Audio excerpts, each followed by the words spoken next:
Lee Marvin was a tough Hollywood star and a former Marine who got hurt fighting in World War II on an island called Saipan. He was famous for always telling the truth, no matter what. Near the end of his life, he told people about something shocking, a secret. List of 7 actors he thought were the worst people in Hollywood's golden age. On his list was someone who pretended to be a brave soldier in movies but did everything he could to avoid fighting in the real war.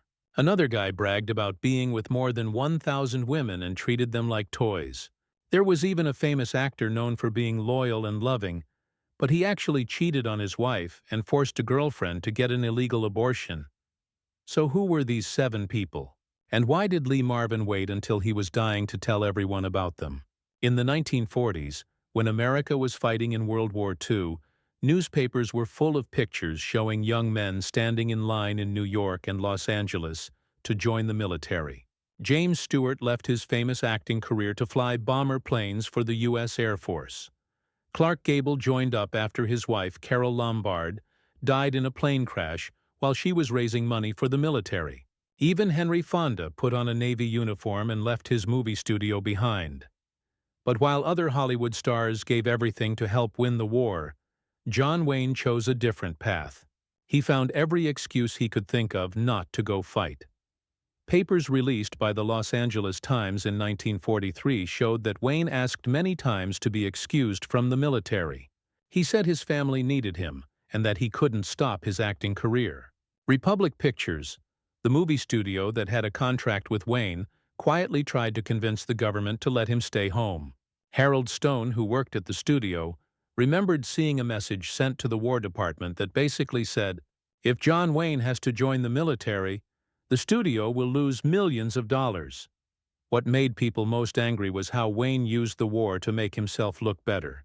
While his fellow actors were living in bunkers in Normandy or military camps in the Pacific Ocean, Wayne was signing big money deals to make movies.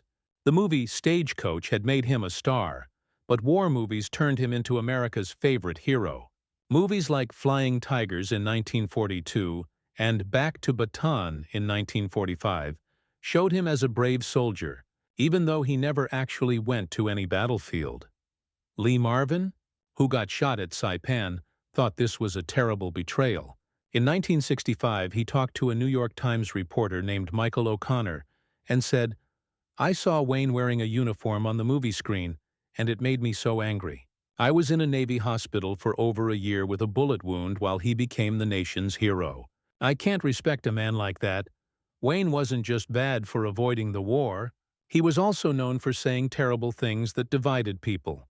In the 1960s, when people were protesting the war and fighting for civil rights, Wayne sided with extreme conservative groups.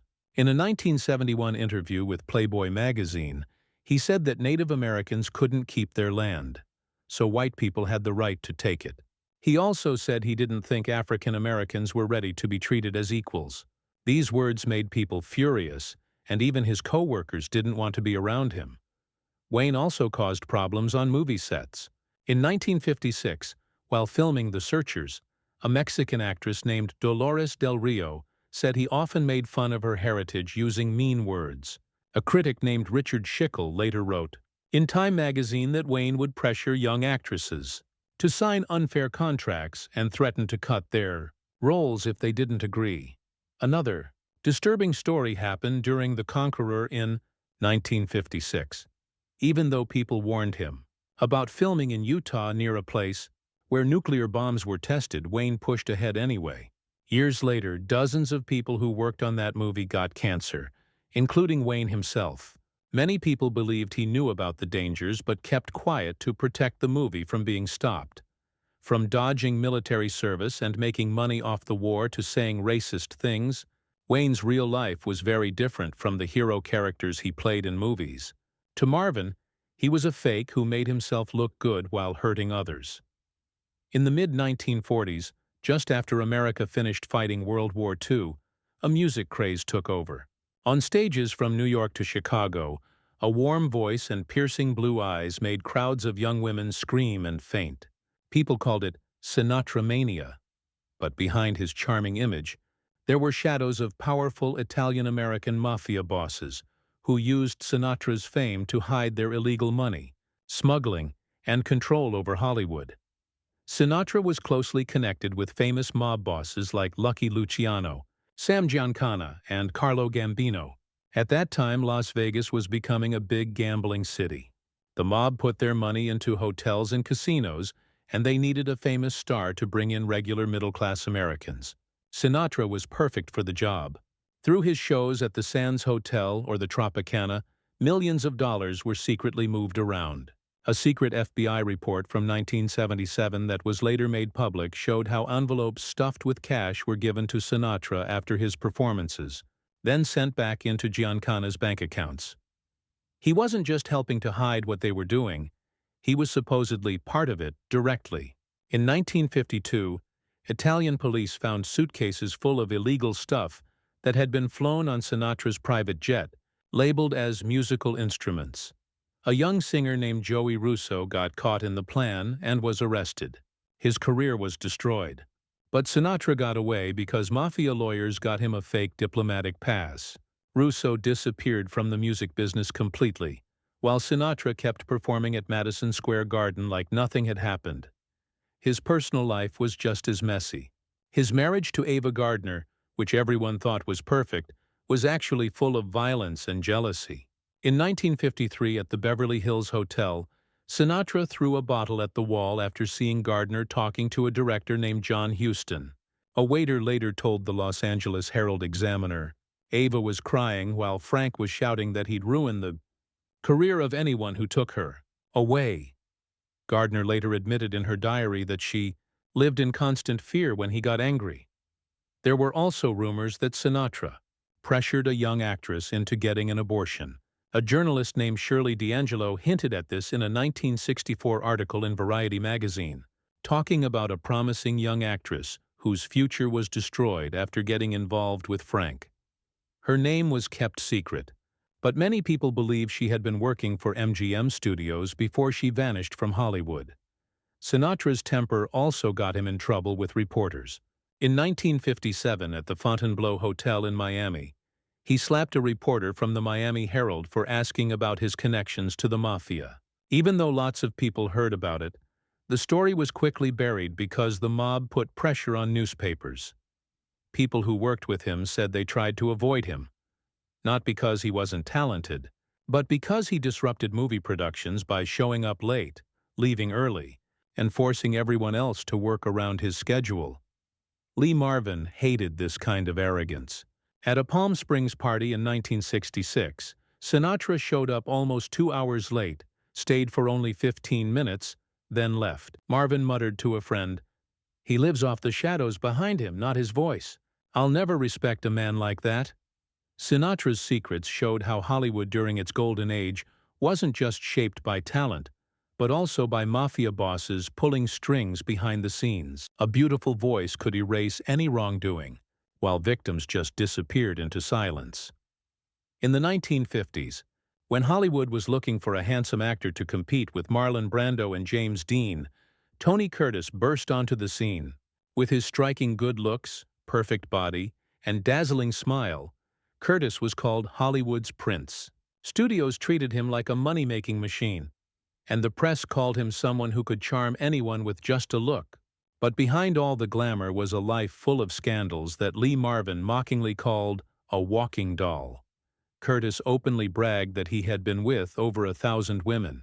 His romantic relationships went from A-list stars to girls nobody knew.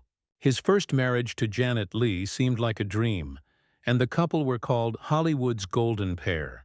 But behind the glossy Life magazine covers, Leigh often suffered in silence. In 1960, while filming Spartacus, Curtis was caught cheating with Christine Kaufman, who was nearly 20 years younger than him. When people found out, it exploded into a huge scandal, and his marriage ended 2 years later. Curtis then married Christine Kaufman when she was just 18 years old, even though the public was outraged. The New York Times labeled it the most shocking Hollywood marriage of the 1960s. But soon Kaufman left him too, leaving behind 2 children. His third wife, an actress named Leslie Allen, also left him because he kept cheating on her.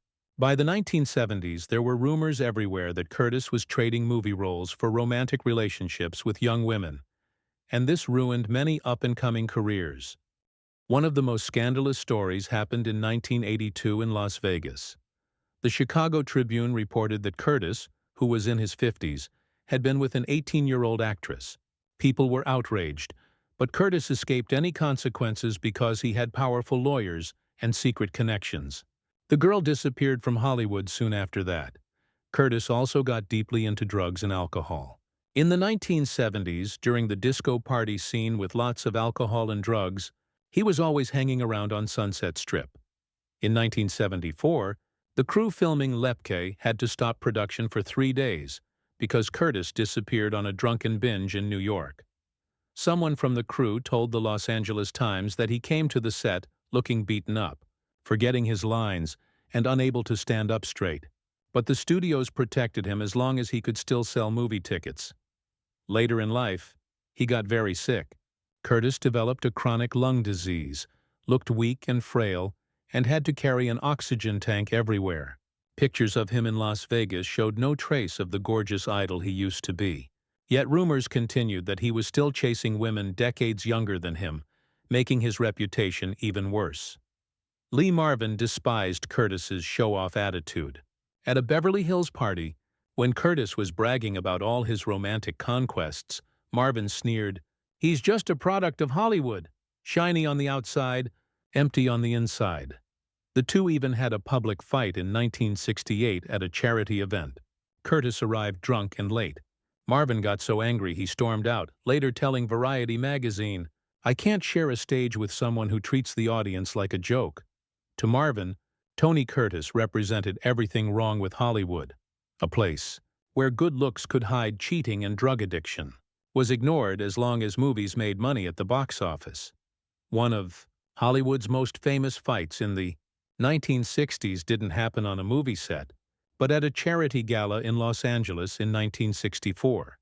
The event was meant to support World War II veterans. Lee Marvin himself, a wounded veteran, was invited to give a speech about sacrifice. But just as he stepped onto the stage, Yul Brynner suddenly grabbed the microphone to promote his new movie. Marvin was so furious he slammed his glass down, and the whole hall went silent. The next day, the Los Angeles Times headline screamed, "Marvin and Brynner, 2 stars. 1 stage, 1 explosion." From that moment on, their hatred for each other was no longer just a rumor. In the movie industry, Brynner was notorious for being obsessed with being the most important person. On the set of The Magnificent Seven in 1960, he demanded that director John Sturges always make him the center of attention. When Steve McQueen started getting noticed for his subtle acting, Brynner allegedly spread damaging rumors about McQueen's wild personal life. Richard Harris later claimed that Brynner even made up stories to steal roles from other actors, leaving Harris humiliated and pushed aside. His private life was equally messy. In 1961, he was spotted in Paris with both Marlene Dietrich and a young dancer at the same time. The scandal reached its peak when the two women had a public fight, while Brynner just walked away like nothing was happening. The New York Post called him a shameless collector of affairs. There were also rumors about him having inappropriate relationships with much younger actresses. People whispered about it, but newspapers rarely printed the stories. What shocked many people most was his hypocrisy. After being diagnosed with lung cancer, Brynner became the face of a major anti-smoking campaign in 1985. He famously said, "Don't smoke like I did." But people who worked closely with him said he never actually quit smoking. He often smoked more than the entire crew combined. A makeup artist who worked on The 10 Commandments remembered that he could smoke 3 cigarettes in a row, then step under the lights to lecture people about quitting. Lee Marvin had no patience for this kind of two-faced behavior. He told Variety magazine, "He doesn't act. He just waits for the spotlight to shine on his bald head." Going on TV preaching about quitting smoking while puffing cigarettes backstage, that's his true self. Brynner passed away in 1985, and audiences mourned him. But for many people in the industry, his death closed a chapter of Hollywood that was as dark as it was dazzling. Marvin once bluntly told a Variety magazine reporter in 1971, "Working with Charles Bronson is like talking to a wall, but at least a wall stays quiet. He radiates an energy that suffocates the whole crew." That line was quoted everywhere and became one of Marvin's sharpest insults toward another actor. Bronson, the familiar face from the Death Wish movie series, was remembered by audiences as the symbol of toughness. But within the industry, he was infamous as the most unpleasant man in Hollywood. The Los Angeles Times even wrote an article in 1980 calling him exactly that. The reason wasn't just his bad temper, but also a series of personal scandals that made many people shake their heads.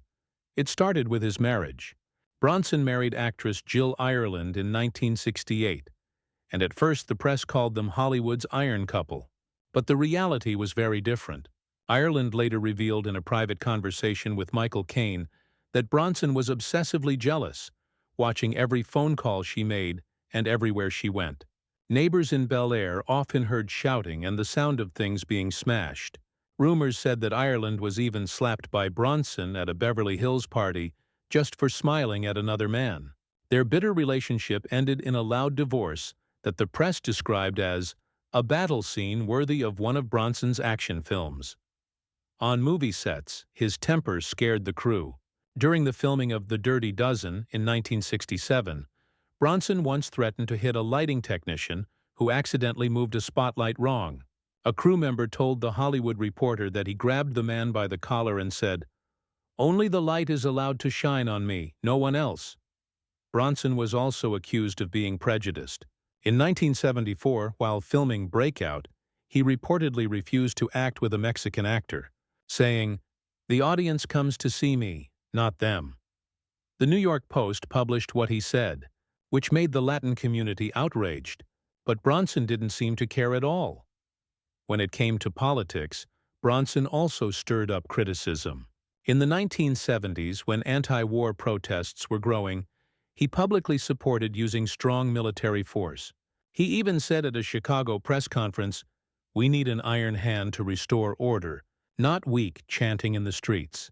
While some conservative groups clapped, many people in the industry stayed away from him. For Marvin, who had actually lived through combat, Bronson's coldness and disregard for other people were intolerable. While filming The Dirty Dozen, Marvin tried to have friendly conversations with him, but Bronson replied with icy stares and once said, "I don't need friends here."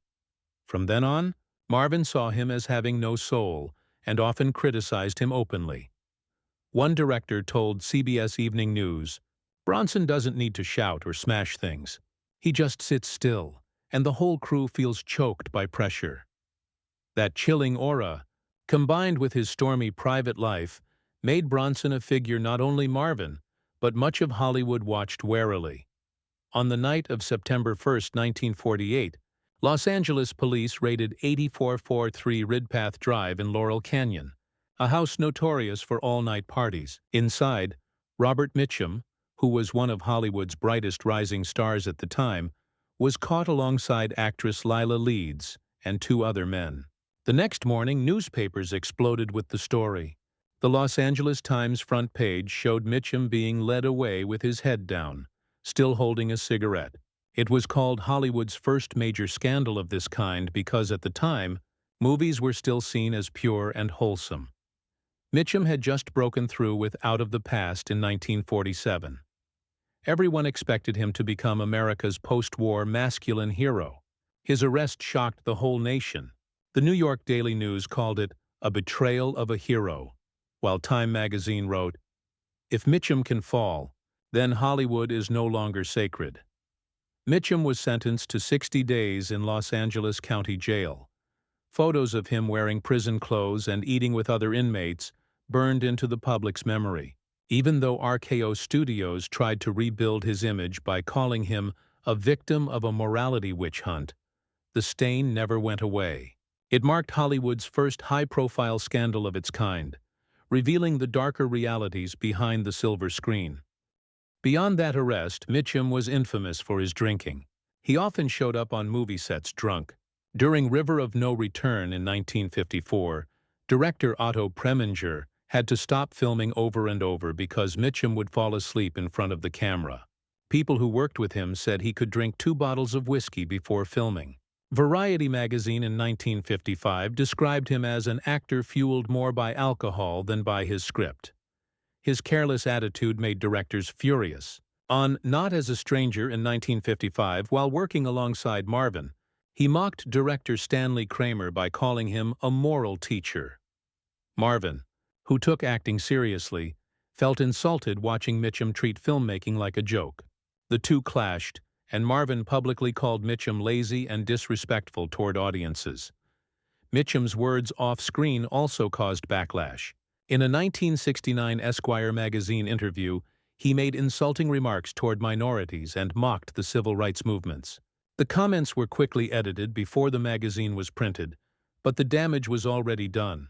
To many people, he was not only reckless but outdated and insensitive. Politically, Mitchum again went against the crowd. In the 1960s, when anti-war feelings were spreading, he openly supported the U.S. military presence in Vietnam. At a 1967 Chicago press event, he declared, "We must crush disorder with an iron hand." The speech was broadcast on CBS, and his words outraged left-leaning artists, including Marvin, who had first-hand combat experience. To Marvin, Mitchum was spouting opinions without understanding the real brutality of war. His marriage to Dorothy Spence also carried dark rumors.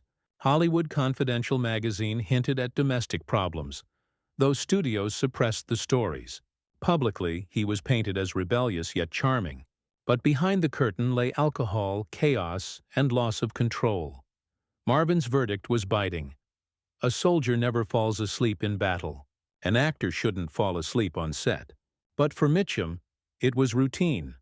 That summed up why Marvin placed Mitchum on his blacklist as someone who betrayed the acting profession itself. Despite continued success, Mitchum's legacy forever carried that contradiction. Beloved by audiences, but remembered among his peers as a disruptive figure. By the late 1960s, Hollywood was booming with epic war films. One of them was The Dirty Dozen in 1967, now considered a classic. But behind the camera, it was also the stage for one of Hollywood's most famous clashes, Lee Marvin versus Telly Savalas.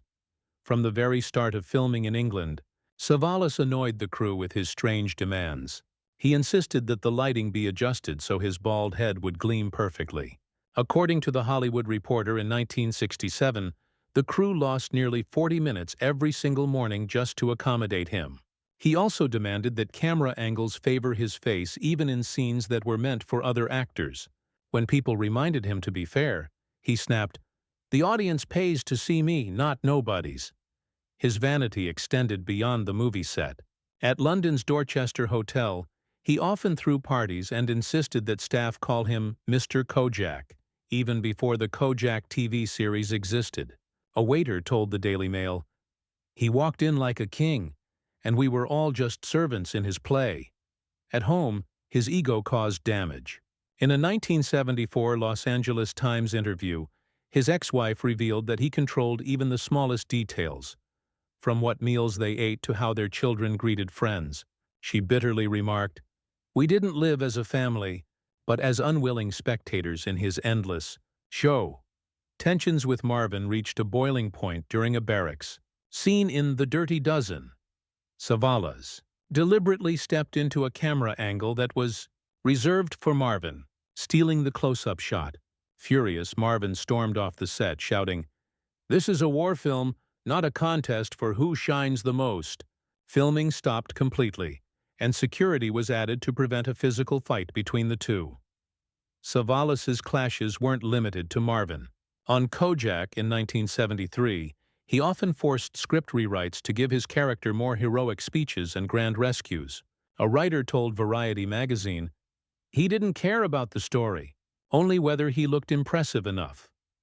Another controversy came on Capricorn 1 in 1978. When a young actor accidentally stood in the wrong spot, Savalas barked, "You don't deserve to share the frame with me." The New York Post reported the insult, sparking outrage, but Savalas brushed it off as media tricks. Marvin later admitted in a CBS Evening News interview, "I fought real battles and faced real bullets. But I rarely met someone who made me want to explode like Telly Savalas." He was so self-absorbed. He saw all of us as mere background. To Marvin, Savalas wasn't a real star, but a peacock showing off his feathers under the lights, instead of relying on actual acting skills. And that's why Savalas became the final name on Marvin's blacklist.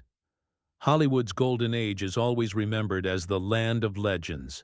Yet through Lee Marvin's words, we see that behind the glory lay shadows, fake images, huge egos, scandals, and secrets that were never meant to be revealed. His 7 names shocked people not just because of who they were, but because they force us to ask, how many of yesterday's idols truly deserve to be put on a pedestal? And you, after hearing the full story, who do you think was the most outrageous figure? Leave your thoughts below. And don't forget to subscribe and turn on notifications so you won't miss more untold secrets from Hollywood's backstage.